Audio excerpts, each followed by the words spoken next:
Voici mes pronostics pour les Oscars 2026. Même si j'ai très envie de voir Michael B. Jordan remporter l'Oscar du meilleur acteur pour Sinners, je pense que Sinners mérite l'Oscar du meilleur scénario original, mais surtout du meilleur film. J'ai l'impression que les gens ont beaucoup plus aimé Sinners parce qu'il y avait une harmonie dans le casting. À l'écran comme à l'extérieur, avec beaucoup de recul, Leonardo DiCaprio mérite l'Oscar du meilleur acteur. Ça peut paraître un peu farfelu de dire ça puisqu'il est clairement pas en pole position. Je vous jure que je ne pourrai jamais oublier sa performance au téléphone avec le customer service.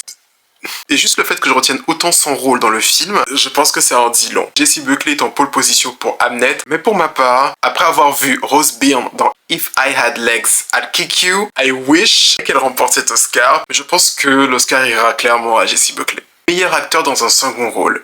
It's messy, just how I like it. La performance qui m'a le plus marqué reste Sean Penn dans One Battle After Another. Mais il y a tellement de compétition dans cette catégorie que...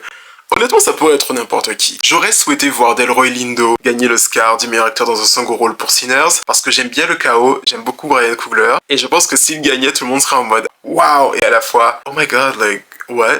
Je pense que c'est un excellent acteur, et je pense qu'il le méritait plus dans d'autres projets que pour Sinners. La personne qui est la plus méritante de cet Oscar, à mon sens, cette année, c'est Sean Penn. Meilleure actrice dans un second rôle.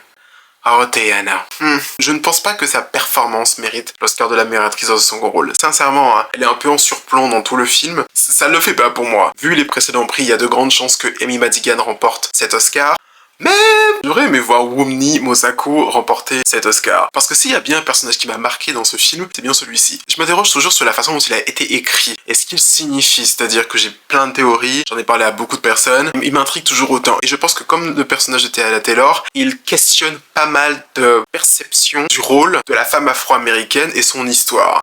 Sauf que dans le cas de Wunmi Mosaku, son incarnation me touche plus. Et j'aurais aimé l'avoir remporté ce prix. Bon, en tout cas, la cérémonie me donnera totalement tort, peut-être, puisque ces récompenses sont aléatoires. Mais voilà mon souhait, parce que j'aime beaucoup les acteurs mentionnés. See you le 15 mars pour les Oscars. Bye.